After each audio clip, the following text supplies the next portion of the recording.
Good morning. Is my mic okay? Now, I also want to sit like that, Sadhguru, but I can't in this skirt. I have a question for all of you here. Are you ever plagued with the fear, like I often am, that I am still not where I'd hoped or imagined I would be? That no matter what I achieve or how happy I am, I'm sort of crippled by this overbearing anxiety that I'm not utilizing my full potential, that life is passing me by and I'm just left there playing catch up. And of course, for most of you here who run their own companies or divisions, that restlessness is coupled with the stress of if I don't do it, it won't be done properly. The syndrome of not being able to delegate. Or if I was going to be a little bit more existential, since I am in the company of spiritual gurus, the syndrome of not being able to detach. There's only one here. Oh, sorry. Sorry. Well, you never know, Sadhguru. There are some people here who may claim to be. You know, the gurus these days come quite... Anyway, back to what I was saying. The syndrome of not being able to detach. I know that this is entirely true, although they will never admit it, for super achievers like my father and my sister, where they have to do everything themselves. Because somewhere I think they believe that if they don't hold the world together, it's going to fall apart. Luckily, the advantage of the age we live in is that every disease and every plague eventually finds a cure or a quack, or at the very least, a guru.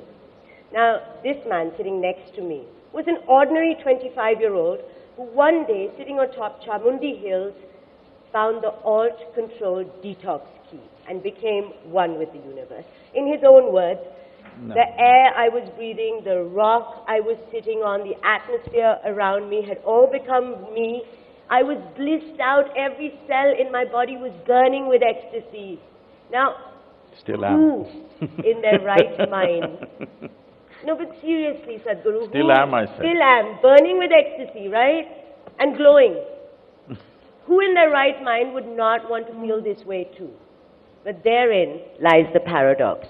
How many of us can actually claim to be in our right mind? So let's just ask the man who is in the know, or seems to be in the know, the monk on a motorcycle, on an aeroplane, on a fast car, on every possible mode of transportation, the rock star guru, the man who promises to make us leapfrog from the logical to the magical. Jaggi Vasudev, better known as Sadhguru.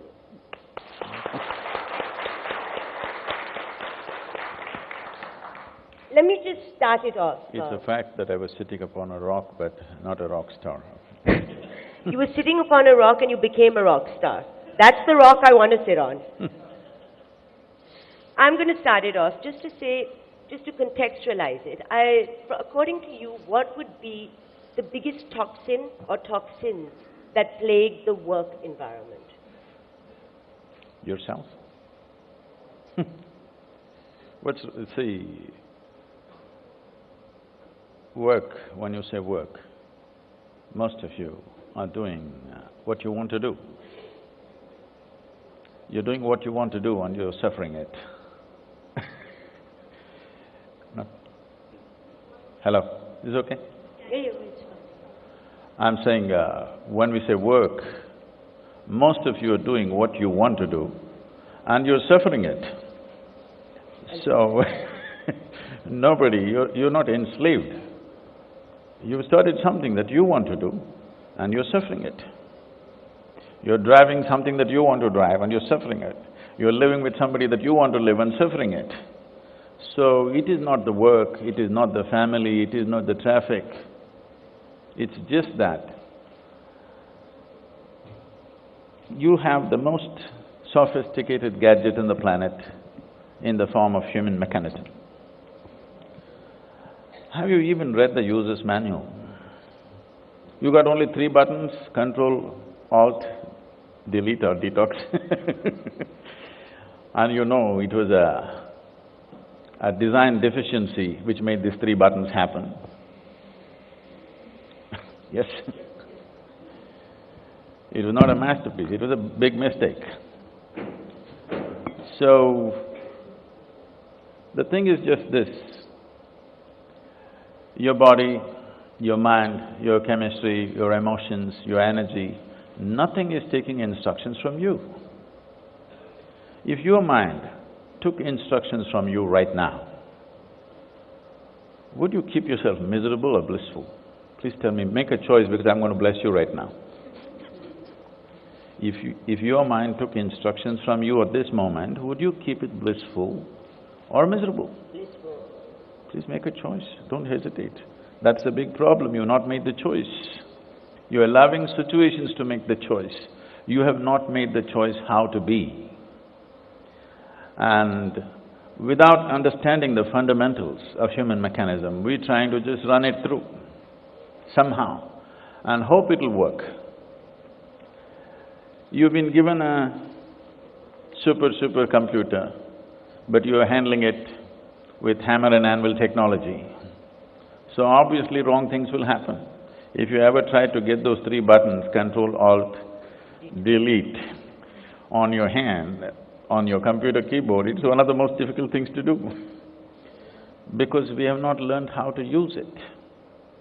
Human mechanism is a phenomenal process. What is such a phenomenal thing has become a torture, that today people are talking about how to switch it off, how to delete or how to whatever. For example, the reason why we are who we are on this planet in relation to every other creature is we have a mind of a certain kind.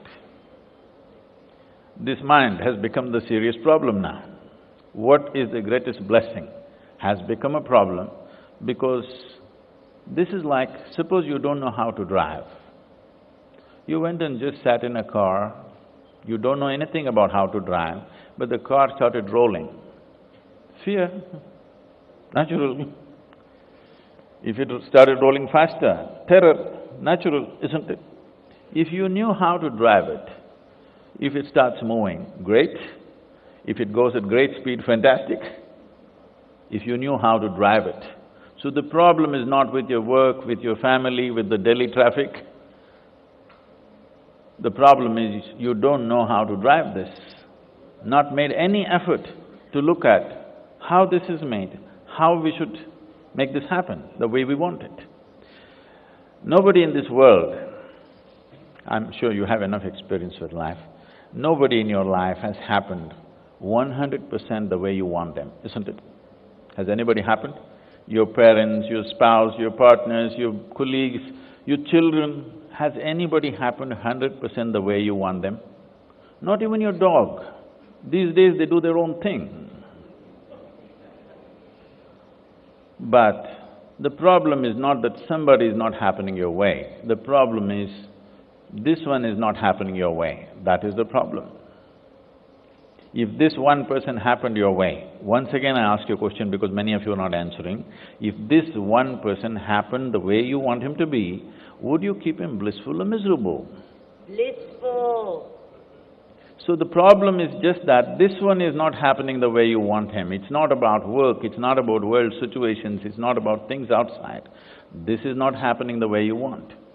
How much time or attention has ever been paid as to what is the basis of this, how does this function, where is the keyboard for this brain? You just try to scratch your back, it doesn't work like that. I keep telling people, when they think hard, they scratch the back of their head. I said, that's not where the buttons are. That's not where it is. So where is it? That's the point. Where is it? Oh. Shall we do a simple experiment with you? Please. Shall we? Sit with your hands and legs uncrossed. Very simple. Sit with your spine erect if that's possible. Your 5 fingers should be together. Just place it gently upon your thigh, okay? We will do this with eyes closed, but right now you just observe me. You'll hold it this way, with your eyes closed, breathe slightly deeper than normal. As you normally breathe, just slightly deeper than that, slightly exaggerated breath, and notice how the air fills up into your lung. or where the maximum expansion and contraction is. As you're doing this with your eyes closed, noticing your breath, I will ask you to switch. When I say switch, just turn it around like this. And once again, when I say switch, get it back. In these two positions, I want you to notice something about your breath will change. I want you to notice this. You will be able to notice this only if your spine is erect, your eyes are closed, and you're focused on your breath.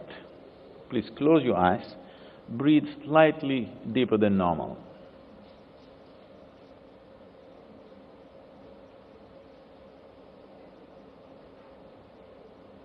Switch.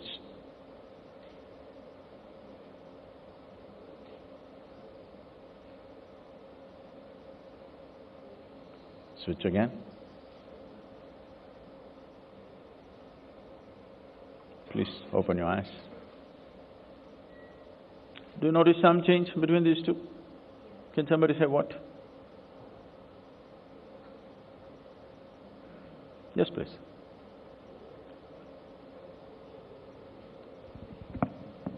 I think the concentration level is higher when the hands are up facing. No, with your breath. Something about your breath. About the breath. Can I say something? I don't know, this was maybe peculiar to me, but when you asked me to switch, I actually held my breath and switched. You know, and I was like, why am I holding my breath? The whole point is to breathe with the anxiety of, oh, I need to switch.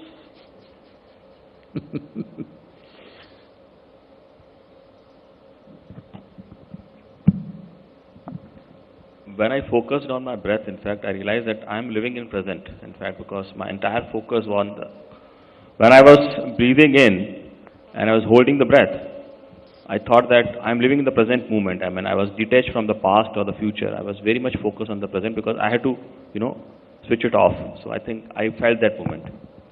That's fine, but running a business, you'll have to think about past and future pretty often and much.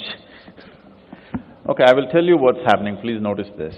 When your hands are down, you will notice the maximum expansion and contraction is in the lower lobe of the lung, so you will notice it in the diaphragm. When you turn it around, it's in the middle lobe of the lung, so it moves a little higher up. Just notice this one breath.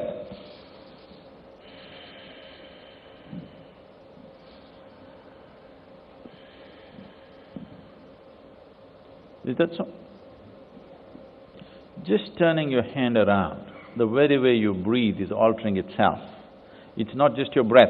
The very way your life energies function is altering itself completely just because you turn your hand around. Now, how many times in a day, unconsciously, whatever anybody asks, now you turn your energies into turmoil and hoping to be peaceful. Now when people are talking, they don't speak, I don't know, it's an articulation problem or what, people all happening, and now you hope to be peaceful. Life doesn't work like that. Unless you do the right things. The right things will not happen to you in this world. Whether it's outside or inside, it's the same thing. Or another way of looking at it is, if right things are if right things are not happening, obviously you're not doing the right things. Yes? I'm sure you're successful enough to understand this, isn't it? There was a time when people believed they can do stupid things, look up and pray and everything is going to be okay. I'm sure all of you are successful enough to understand unless you do right things will not happen to you in your businesses. Yes or no? The same with this business also. Unless you do the right things will not happen to you. So what are the right things? Well, it's just about the right thing is so open to perception, right? Everyone… my right may not be your right. No, I'm not talking about a morality business. Oh no, I'm not talking about morality either, but Yes. I'm talking about just what's So, right. if it comes to these days all of you using more tender, she's still on BlackBerry, but others have come to more tender gadgets which are touch, okay? So if you take your touch screen and do this, you know what will happen? There was a time, the famous Remington typewriter, you needed iron fingers, do, tok, tok, tok. Now you're like this, because the technology is more sophisticated. So you have the highest level of sophisticated technology on the planet. Do you agree with me? This is the gadget. Everything else is a small outcome of this. And this one, you're trying to handle it like a caveman. It's not going to work. It will work. You can make this work in different levels. You can use your BlackBerry to send messages, you can use it to break somebody's head. It also works like that. But that is not what it is intended for. So similarly, this is capable of phenomenal things if you learn to handle it in a sophisticated manner. Otherwise, it could do crude things and you could be happy with it. A lot of people are happy just doing crude things and they think that's it. But for that, you did not need this sophisticated a body, this sophisticated neurological system and a brain. You don't need that. Any creature could do that. The significance of being human is, you have a sophisticated instrument because nature expected you will do sophisticated things, phenomenal things. When I say phenomenal things,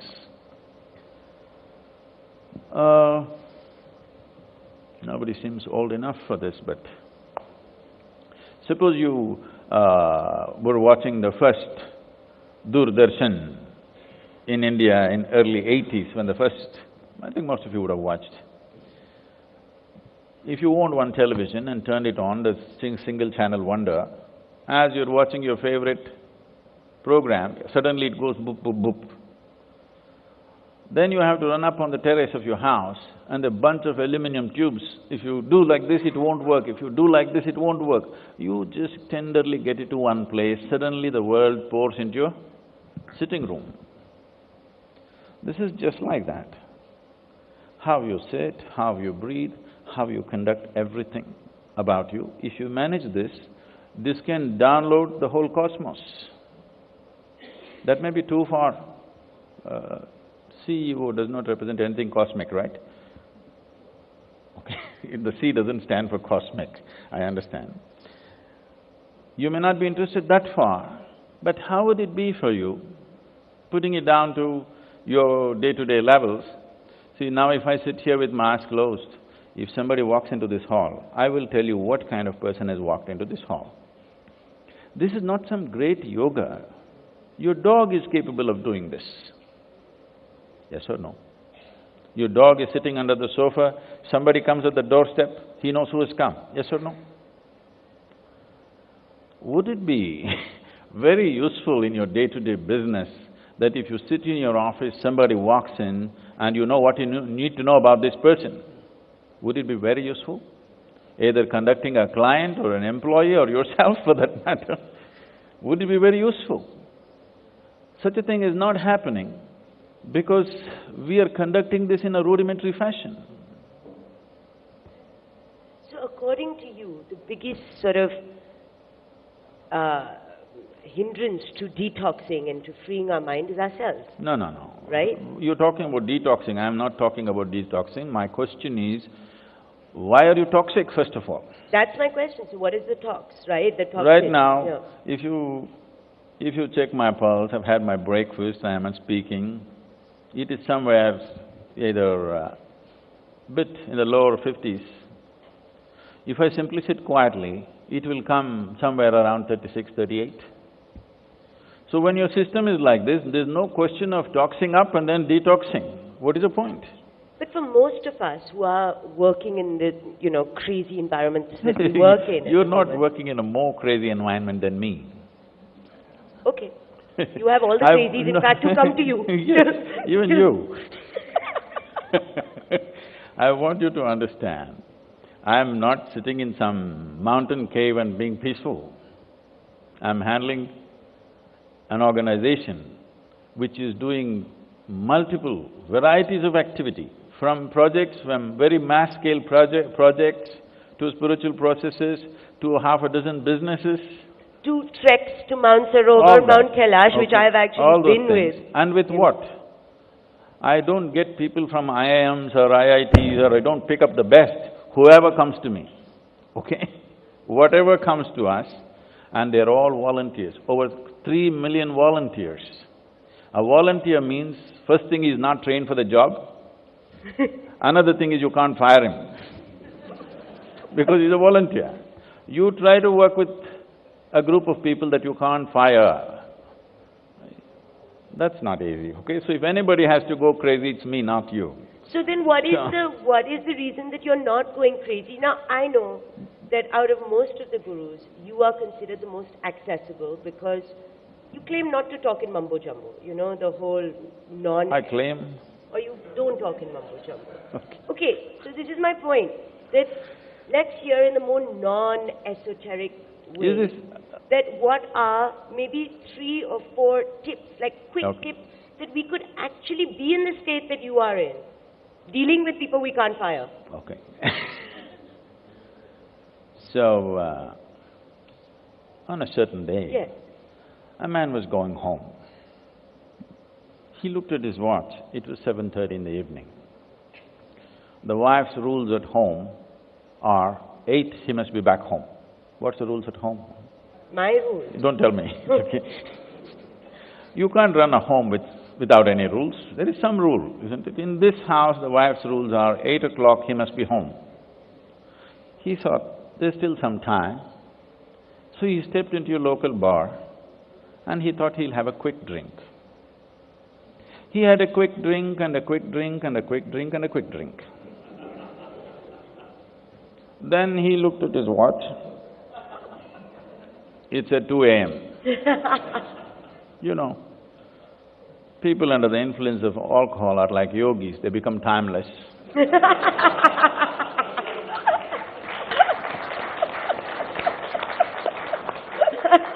But also senseless, okay? And then he tried to get off the bar stool and rush home. And how unfair it is for a man that he has to walk on a round planet and it spins on top of it. Completely.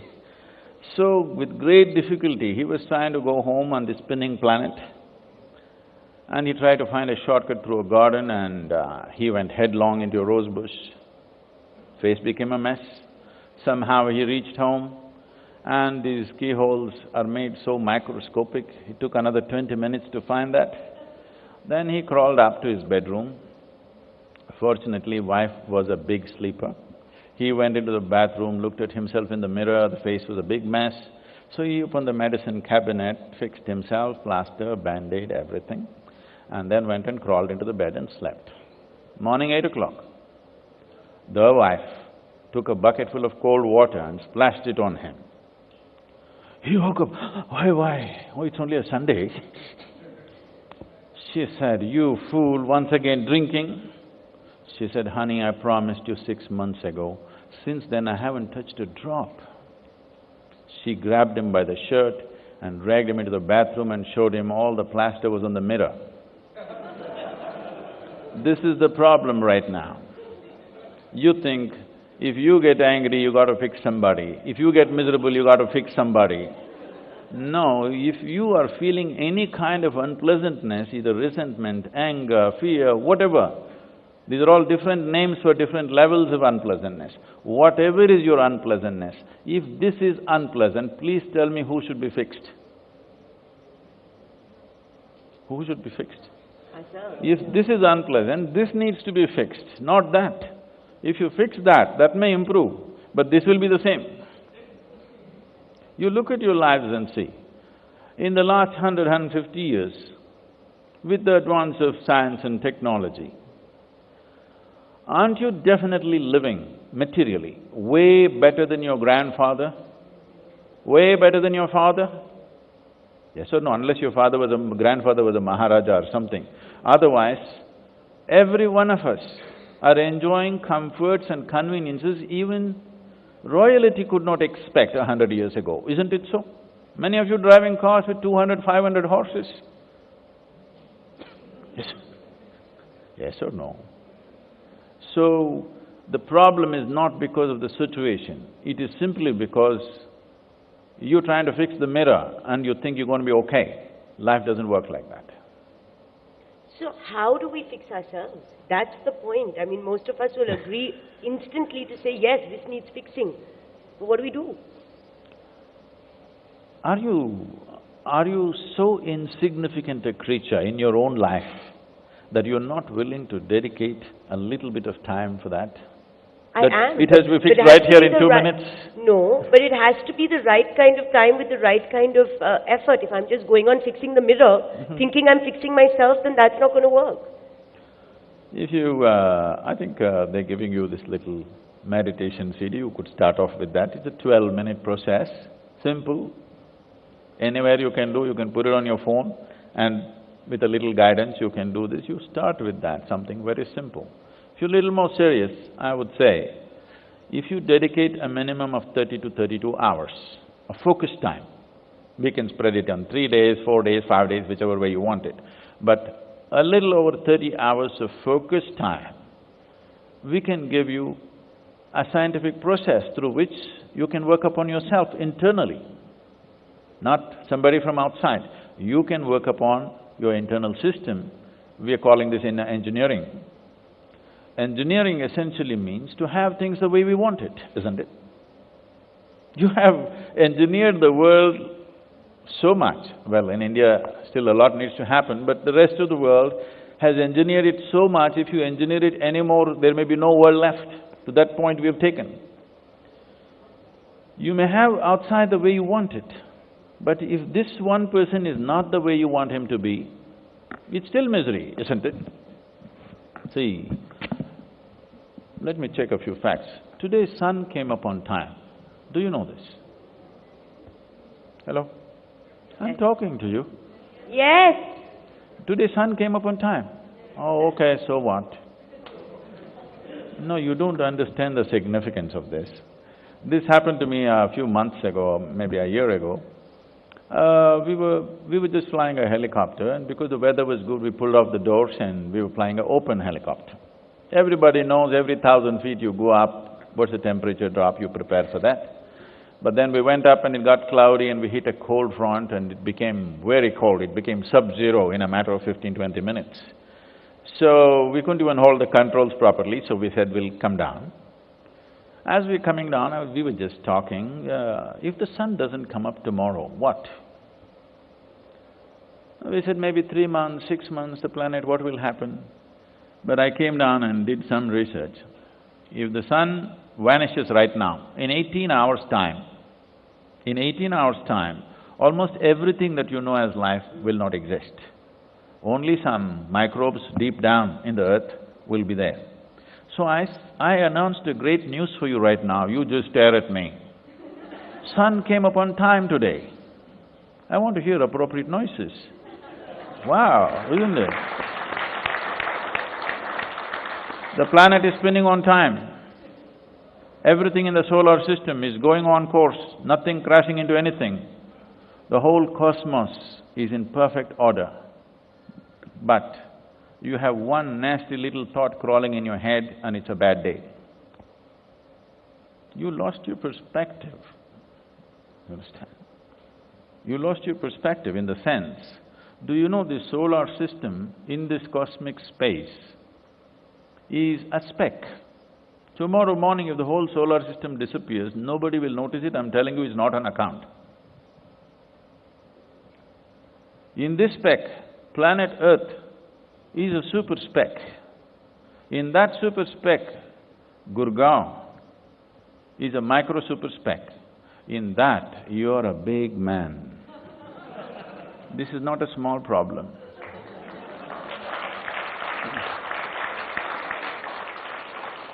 You completely lost your perspective as to who you are, what you are in this creation. You think you are spinning the planet. No. If all of us vanish right now, everything will go on fine, even in this world. Yes or no? So, if you don't lose your perspective, if you're in touch with reality, if you're observing life process around you, that itself will fix you. That itself will fix you. The fundamental process of yogic sciences comes from what is called as Bhuta Shuddhi. Bhuta Shuddhi means the 5 elements. When his 7 now famous disciples, who are known as the Sapta Rishis in this country, when they asked Adi Yogi, What is the nature of the universe? What should we take charge to be the masters of this? He was in a intoxicated state, not because of substances. That's how he was. He just said like this, said 5. These 5 things, 5 elements, if you take charge, you are complete mastery of yourself and the world around you. Only 5 things. You are a composite making of this: water, air, earth, fire and space. You don't have to do much with space, only 4 things. Little mastery over this. If you just learn to treat them differently, your life will change. Just now, the lady is just getting ready to drink the water. Water is not a substance. 72% of who you are right now is water. You're not treating it as yourself. You're not treating it as life-making material.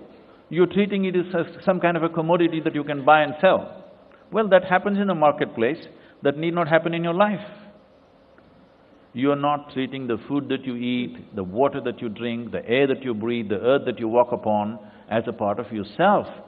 Because who you are right now is what you gathered from this planet, isn't it so? Yes or no?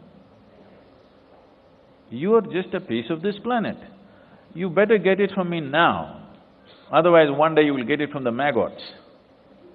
Yes, it'll be a bit too late. If you get it now, you will live sensibly. If you understand, you're just a tiny blob of this planet, popping out, and you will go back. In the meantime, how wonderfully you lived is all that you have. And what a mess. Just tell me one thing that people are not suffering. If they're poor, they suffer their poverty. You make them rich, they suffer the taxes. If they're uneducated, they suffer their illiteracy. You put them to school, how much suffering, people commit suicide.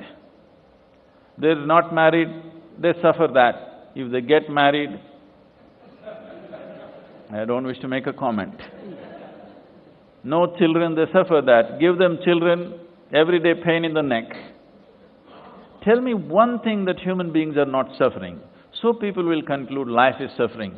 Life is not suffering. This is your choice. You can make this into an ecstatic process, or you can make this into a miserable process. You have to make the choice. Once you make the choice, the right steps will naturally follow. Sadhguru, to go back a little bit, now I have a little baby, right? And I'm listening to you and I'm thinking about how all of us here need to fix some things. What can I do, or what can the baby do where she doesn't get broken, where she doesn't need any fixing? What are we doing in this world that's wrong that all of us need fixing? Most of us need fixing, most of us need to get on away from the suffering to get into the feeling of being blissed. So at this point, obviously they're not born broken. So, as you said it, now you're talking about suffering as a natural process and bliss as a rare thing. I'm not. I'm saying how does it… You're saying that. You're saying that most of us are suffering. Just now you said we need to be fixed. You're saying that most of us are suffering, that how many of us, if we're rich, I'm we're suffering, if we're poor, we're suffering. I'm not saying that. I'll ask you one question, simple question. Nobody is hungry here, nobody is poking a dagger into you, no outside suffering, all right, right now. Most of the time in your life, nobody is poking at you. For most of you, life has happened better than you would have imagined at a certain point in your life. Now, tell me, how many of you can genuinely say, at least you've had one 24-hour segment, that is a one single day in these many years of living, which is utterly, absolutely blissful, not a moment of stress, anxiety, fear, tension, nothing, simply blissed out. Just one 24-hour segment. Most human beings on the planet cannot say yes to this. You're rare few. So what I'm asking is, if one day did not happen the way you want it, it's understandable. If not even one day happened the way you want it, you must understand that you're off the rack. What more proof do you need? But we're not born off the rack, surely, right? That's my point. How did we get off the rack? But we are born to people who are off the rack. Okay. All our fault. They will fix you in no time. If they find you too joyful, they'll fix you in no time. Moving on from this, let's come to something a little bit more concrete, which is that at the moment, sexuality is a big toxin and a plague in the work environment. Now, you've got genuine cases where there is sexual assault and harassment, and on the other hand, you've got the fear of being perceived as you know, might come across as harassing or, you know, sexual in an inappropriate manner. For instance, we have issues in our own organization where a male TV producer cannot tell a television female anchor that, oh, you know, you put on a few kilos or pink is not really suiting you on air, just for the fear of being perceived that that's a bit inappropriate. What I'd like to know is how and when and why this will pass, because it has to pass, I suppose. And why is it so prevalent now, or is it just something that we are aware of now and it was always there?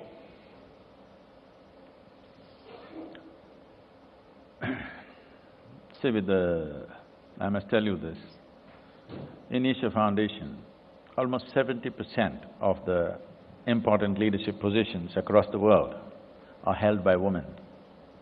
And that is not because of their gender, that's because of their competence. They're not chosen to those roles because they're women. So today it may be like this, if there is a male anchor, there must be a female anchor, which is a wrong choice.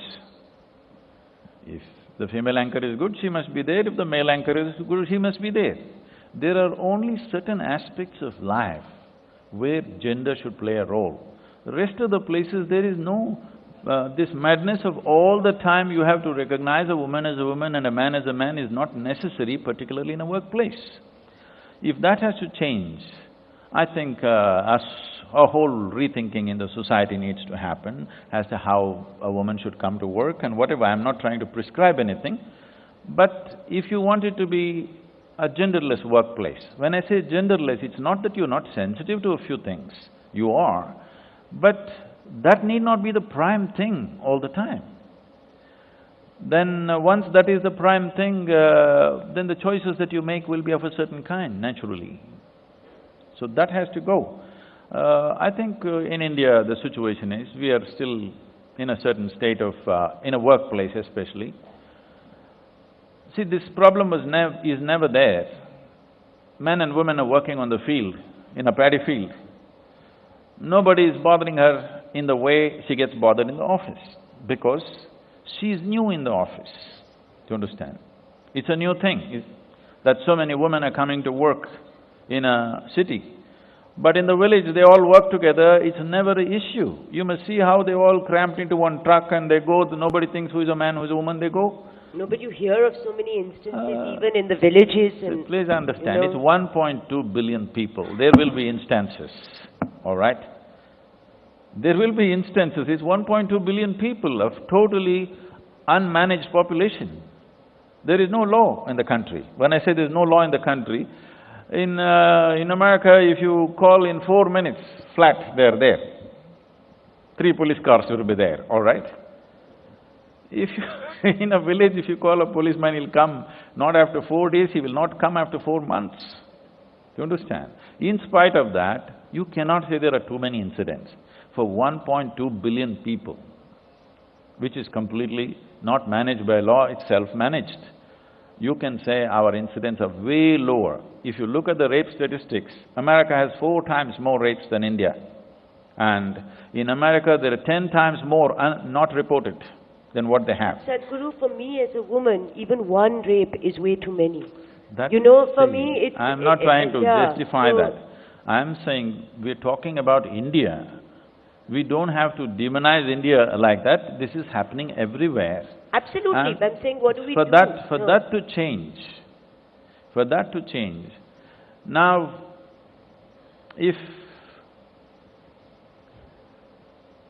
a certain spiritual ethos has to come, when we say spiritual, let's understand this. Spiritual does not mean a scripture, spiritual does not mean looking up or looking down, spiritual means looking inward. If looking inward means looking beyond the physicality of who you are, with yourself, first of all. When you sit here, you're not sitting here as a lump of flesh. You're not sitting here as a man or woman. You simply sit here as a being, which is what you are, as a piece of life that you are. If you're sitting here throbbing as a piece of life, if the idea of gender doesn't always rule you from day in and day out within yourself, you will also not look at the other that way. So for that to happen, a whole social evolution has to happen. Just trying to fix it by, slogans and stuff shows that we are not serious about it. One day slogan, television is going berserk on this, shows that we are not serious about it. If we are serious about it, we have to start with our children very young, not about saying respect this, respect that. It is just that if you start looking at life for what it is, not what you perceive, see, till you are 8, 10, 12 years of age, you are perfectly okay. Suddenly your intelligence got hijacked by hormones, suddenly whatever you look at looks strange. You're chemically poisoned, I want you to understand. Your hormones entered your bloodstream, suddenly everybody is looking strange, bringing up all kinds of things within you, which was not there. If you understand, this is a phenomena for a certain purpose. In a certain way it can be conducted. It need not spill, your hormones need not spill all over the town. They have to be in a certain place for them to find a proper expression. And a certain place is only procreation. The gong, saved by the bell. We have time for just a couple of questions, so make them interesting.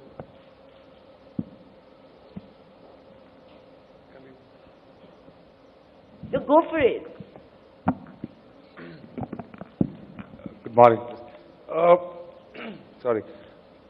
Look, I've been reading, the scriptures in India also said that there is a certain phase in your life. You're a young child and brahmacharya, then you get into business, then there is a time that you leave business for others and then you take sannyas. Where in this is… When is that? There is somewhere, I think, sorry about that. But then, what I was trying to get at is there really a need for work-life balance? Is there a… Really a need for work-life balance? Mr. Murthy was here yesterday and he gave us, he just told a joke that someone went to his HR manager and said, is there a work-life balance? He said, yes, 50%. And he said, okay, 50% I stay in the office and there. He said, no. Till 50 years you stay in the office, after that you go to your house. So what I wanted to get at is that my father was a successful man and he never had time and, a lot of here, I'm sure a lot of people here get back to their homes at a time when the children or the wives are asleep. And that's an everyday thing. So is it really necessary to have that work-life balance, or you can do it at a certain age and say, okay, now I'm going to go for the balance, I've done enough work? So when you say work-life balance, you're juxtaposing one against the other. What I'm saying is, probably you'll spend more time with people with whom you work with than with your own family, isn't it so? If you're a successful person, you won't be seen at home. If a man is not seen at home, either he is very successful, or he's drunk, or he's a golfer. Or the last one you said, he might have taken sannyas. Okay? So if you're successful, you're spending a far more amount of time with people that you work with in work situations. And why is it not your life? There is no such thing as work life. You need to live your work and your life needs to be worked at. Okay? Both need to happen. If you don't live your work, I see even in India, we're picking up, I see, just yesterday, for the first time I noticed in India, some advertisement saying, thank God it's Friday, one of the news channels. This is an American thing. They slog or they suffer 4.5 days. From Friday afternoon, they start living. Okay? That is not our ethos. There are people who sleep in their workplace, eat in their workplace and joyfully do what they're doing. Because work is something, you're doing it because that's what you want to do, unless you've been enslaved, isn't it? most of us are doing the work that we want to do, isn't it so? Then why is it a suffering? Why is it work and life are different? No, there is life and life. How much of work, how much of family time, whatever, these things are not a constant for everybody. If you spend too much time with your family, your wife may say, go take a walk. It's too much, you're all the time here. It'll not work if you're too much there. You set up your office at home and see it'll not work. Either you'll have to move the office or she will move the house. Because the balance is… there is no such thing as balancing between the two. The balance is within you. If it's within you, just a look, a smile, a word will settle 10 days or maybe a year. You must understand this. Recently somebody was interviewing me, I said, my daughter was dancing in UK and this man said, how did you bring her up? She's become such a fabulous being. How do you bring up a girl like this? He said. I said, see, I've largely been a telephonic father. And see, it's worked out quite well. For the schedules that I keep and the travels that I do, I have largely been a telephonic father. And see, the results are fantastic. Because the quality is not in just how much time, okay, I spend 4 hours at home, 6 hours here, there, this is not it. It's the way you are within yourself and which makes the difference. Don't worry about your work and your life. Just fix this one person. Everybody will be fine with you, I'm telling you. Believe me, there's only one problem in the world, that's you. If you fix this one, everything in the world looks fantastic. There are a lot of things to be done. We will do it to the best of our capability, and that's all there is. But if you're concerned about it, if you're stressed about it, there is substantial medical and scientific evidence to prove this, that even what you can do, you will not do in your life, if you're stressed out. In your life, if you do not do what you cannot do, that's not a problem.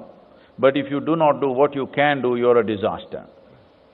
And that is the disaster you will become if you do not get this into a balanced, pleasant condition. If this is pleasant, only then you can harness in your mind and your body to its fullest. If every moment you're feeling really blissful within yourself, you can do everything well. Have you noticed that when you're joyful, you're at your best? Yes or no? To yourself and everybody around you. Above all, I want to ask you, because you all of you manage people, would you like to live and work with people who are joyful or miserable? Joyful people you want. Please, please, please remember, everybody else is expecting the same thing. Please.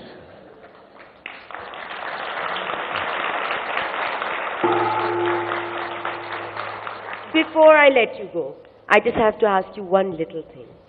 I don't know how old you are, I don't know whether you're going to reveal it or not, but you have a glow on your face, you don't have a wrinkle anywhere. Is this because you don't suffer at all from any anxiety whatsoever? Like you have no anxiety of any kind? No nervousness, no stress, no… I mean, look at him, he's glowing. I've not given the privilege to anybody or anything that they can cause stress to me, anxiety to me, misery to me. I kept those privileges with myself.